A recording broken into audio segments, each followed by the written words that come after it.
लगातार हो रही बारिश से शंख नदी उफान पर आ गई और उस पर बने पुल से आना जाना बंद हो गया क्योंकि नदी का पानी बढ़ गया और पुल के ऊपर से बहने लगा। ऐसे हालात में वहां से गुजरने वाले लोगों को काफी परेशानी उठानी पड़ी। लोग पुल के किनारे पर खड़े होकर पानी के कम होने का इंतजार करते दिखे। पानी बढ़ने की वजह से स्कूल जाने वाले बच्चों को भी मुश्किलें हुई, लेकिन नदी में पानी तेज बहाव से बहता रहा।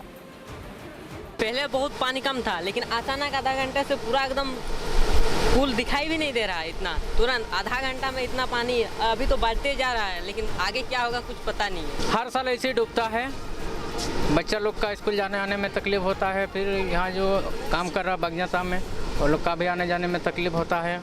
फिर हम लोग जो हवा चला रहे हैं हम लोग का भी तकलीफ होता है। अभी तो मान लीजिए पुलिया के ऊपर से कम 3 मीटर पानी ऊपर में जा रहा है पानी, तो अगर लोड गाड़ी उसमें हम लोग पार करेंगे, चाहे खाली गाड़ी कोई तो चेक करना चाहिए। ऑटो और टैक्सी के सफर को सुरक्षित बनाने के लिए दिल्ली पुलिस ने QR कोड का इस्तेमाल शुरू किया है। इस योजना के जरिए ऑटो और टैक्सियों में यात्रियों के साथ होने वाले अपराधों पर काबू पाने की उम्मीद जताई गई, जिसके तहत दिल्ली में चलने वाले तमाम ऑटो और टैक्सियों के अंदर खास तरह के QR कोड लगाए गए। दिल्ली में ऑटो के सफर को सेफ बनाने के लिए दिल्ली पुलिस की ट्रांसपोर्ट विंग ने एक नई पहल की है, जिस पहल के जरिए रेलवे स्टेशन और मेट्रो स्टेशन पे जितने भी ऑटो हैं उनके अंदर एक QR कोड लगाया गया है। इस QR कोड को दिल्ली पुलिस के हिम्मत प्लस ऐप से स्कैन करने पर यात्री को ऑटो या टैक्सी ड्राइवर की पूरी जानकारी मिल जाएगी। आप देख सकते हैं, इसको मैं स्कैन कर रही हूँ, तो जो ड्राइवर है, आपके ऑटो चालक है, उनकी सारी जानकारी इस फोन में आ जाएगी। इसमें इनका नाम है, इनका मोबाइल नंबर है और इससे ये भी पता चलेगा कि इनका ऑटो रजिस्टर्ड है या नहीं। इतना ही नहीं, QR कोड के जरिए उन लोगों पर भी लगाम लगेगी जो ऑटो अपने नाम पर रजिस्टर कराने के बाद दूसरों से चलवाते हैं। लोगों की सुरक्षा को ध्यान में रखते हुए ये कोड सिर्फ रजिस्टर्ड ऑटो ड्राइवरों को ही जारी किए गए हैं। अगर जिसके ऊपर मुकदमे रजिस्टर्ड होंगे उसको ये नहीं मिलेगा और जो लाइसेंस ब्याजधारी हैं उन्हीं को ये कार्ड मिलेगा। एक बार स्कैन किए जाने के बाद सफर की जानकारी दिल्ली पुलिस तक भी पहुंच जाएगी और कुछ भी गड़बड़ होने पर यात्री ऐप या फोन के जरिए पुलिस से मदद मांग सकेगा। मुंबई में बेस्ट के कर्मचारियों ने 7वें वेतन आयोग की सिफारिशों को लागू करने की मांग करते हुए प्रदर्शन किया। प्रदर्शनकारियों ने महाराष्ट्र सरकार पर उनकी मांगों पर ध्यान नहीं देने का आरोप भी लगाया और वर्ली बस डिपो के पास इकट्ठा होकर सरकार के खिलाफ जमकर नारेबाजी की।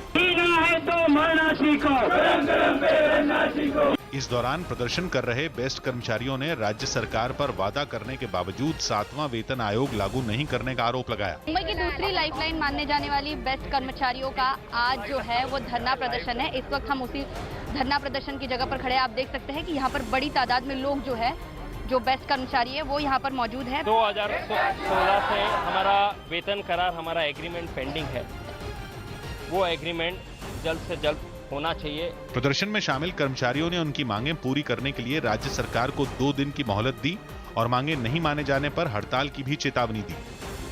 चीन के फुजियान में तेज रफ्तार में चल रहा एक ट्रैक्टर अचानक ही सड़क पर पलट गया।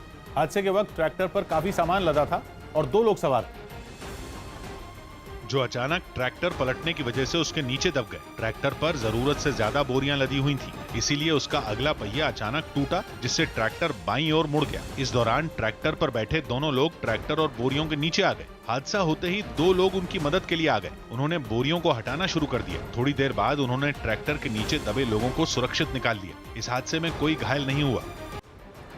मथुरा में अजगर ने बकरी को निशाना बनाया। यूपी के मथुरा में एक बड़े अजगर ने बकरी को अपना शिकार बनाया, जिसका वीडियो वायरल हो रहा है। यूपी के हरदोई जिले में कोर्ट परिसर के अंदर एक महिला ने युवक को चप्पल से पीट दिया। बिहार के सुपौल में डिलीवरी के समय महिला और बच्चे की मौत के बाद परिजनों ने अस्पताल में हंगामा किया।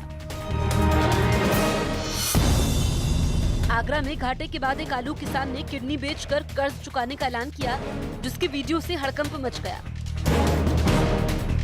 यूपी की चंदौली में पुलिस ने करीब 60 लाख रुपए की कीमत के गांजे के साथ 2 तस्करों को गिरफ्तार किया। नेपाल के रास्ते भारत में घुसने की कोशिश करने वाले रूस के एक नागरिक को पुलिस ने हिरासत में लेकर पूछताछ की।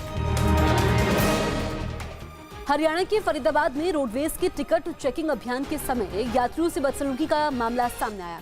ये घटना सोहना से बल्लभगढ़ जा रही बस में हुई, जहां टिकट चेक करने पहुंचे एक रोडवेज कर्मचारी ने कुछ यात्रियों के साथ मारपीट की। और इस दौरान वो एक यात्री को लात मारकर बस में बैठाता दिखाई दिया। ये आदमी चेकिंग से बचने के लिए भागकर एक फैक्ट्री में घुस गया था, लेकिन चेकिंग टीम ने उसका पीछा किया और चारों तरफ से उसे घेर लिया, जिसके बाद चेकिंग टीम में शामिल एक कर्मचारी उस आदमी का कॉलर पकड़कर बस के पास लाया और लात मारकर उसे बस में बैठा दिया। यात्रियों ने आरोप लगाया कि वो जुर्माना भरने को तैयार थे, लेकिन इसके बाद भी उनके साथ बदसलूकी की गई। हम अपनी गलती मान रहे हैं कि भाई 10 गुना किराया दे रहे हैं, 10 लगा 100 दे रहे हैं हम। टिकट चेकिंग अभियान के दौरान कई लोग बिना टिकट यात्रा करते पकड़े गए। बच्चे हैं, ये शैतानी तो करते ही हैं, पास नहीं बनवाते हैं, थोड़ी इनके ऊपर शिकंजा कसेंगे तो पास बनवा लेंगे। रोडवेज की टीम ने जुर्माना वसूलने के बाद बिना टिकट सफर कर रहे लोगों को छोड़ दिया। दक्षिण अमेरिकी देश कोलंबिया में केले की फसल में तेजी से फैल रही पनामा बीमारी ने दहशत मचा दी। इस बीमारी की वजह से कोलंबिया सरकार को नेशनल इमरजेंसी घोषित करनी पड़ी, जिसकी पहचान पहली बार वहां के एक फार्म में की गई, जहां कई एकड़ में लगी केले की फसल बर्बाद हो गई। पनामा बीमारी से दहशत ऐसी मची कि फार्म के अंदर जाने वाली मोटरसाइकिलों के पहियों पर केमिकल का छिड़काव शुरू कर दिया गया। यही नहीं, अंदर काम करने वाले लोगों के जूतों में भी पनामा बीमारी के फंगस को मारने वाले केमिकल का छिड़काव किया गया, क्योंकि पनामा रोग पानी, जूतों और औजारों की मदद से तेजी से फैलता है। Hacemos que la gente tome conciencia porque sin duda uno de los grandes बीमारी को फैलने से रोकने के लिए केले से लदे ट्रकों के पहियों पर भी केमिकल डाला गया। जब ये ट्रक मंडी में पहुंचे तो वहां भी केमिकल के जरिए पनामा बीमारी के फंगस को मारने के लिए छिड़काव किया गया।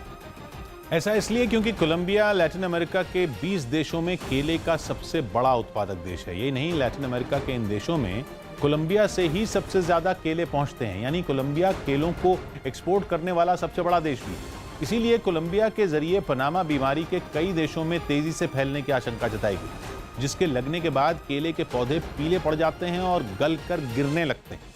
रिसर्च के मुताबिक एक ही खेत में लंबे समय तक केले की खेती करने और ज्यादा रासायनिक खाद के इस्तेमाल से ये बीमारी फैलती है।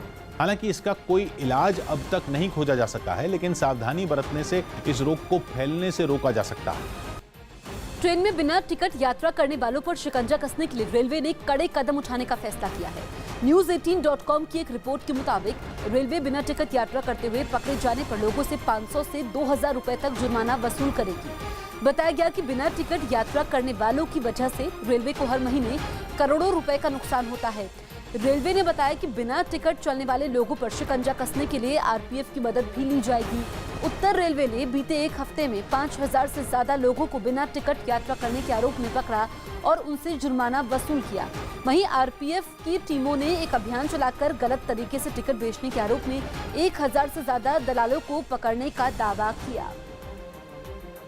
आम्रपाली बिल्डर से जुड़े मामलों में सुनवाई करते हुए सुप्रीम कोर्ट ने नोएडा और ग्रेटर नोएडा में फ्लैट खरीदने वालों को बड़ी राहत दी। जानकारी के मुताबिक मामले की सुनवाई कर रही बेंच ने सुप्रीम कोर्ट की रजिस्ट्री को सरकारी कंपनी एनबीसीसी को 7 करोड़ 16 लाख रुपए देने का आदेश दिया।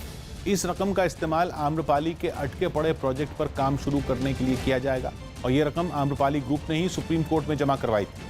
अब उसी रकम से नोएडा और ग्रेटर नोएडा के 2 प्रोजेक्ट पर काम शुरू किया जाएगा। इन प्रोजेक्ट के काम की निगरानी के लिए सुप्रीम कोर्ट ने नोएडा और ग्रेटर नोएडा अथॉरिटी को एक कमेटी बनाने का भी आदेश दिया है। मैं हूं किशोर अजवाणी। आज की ताजा खबर जारी है। अभी देखते हैं इस वक्त की बड़ी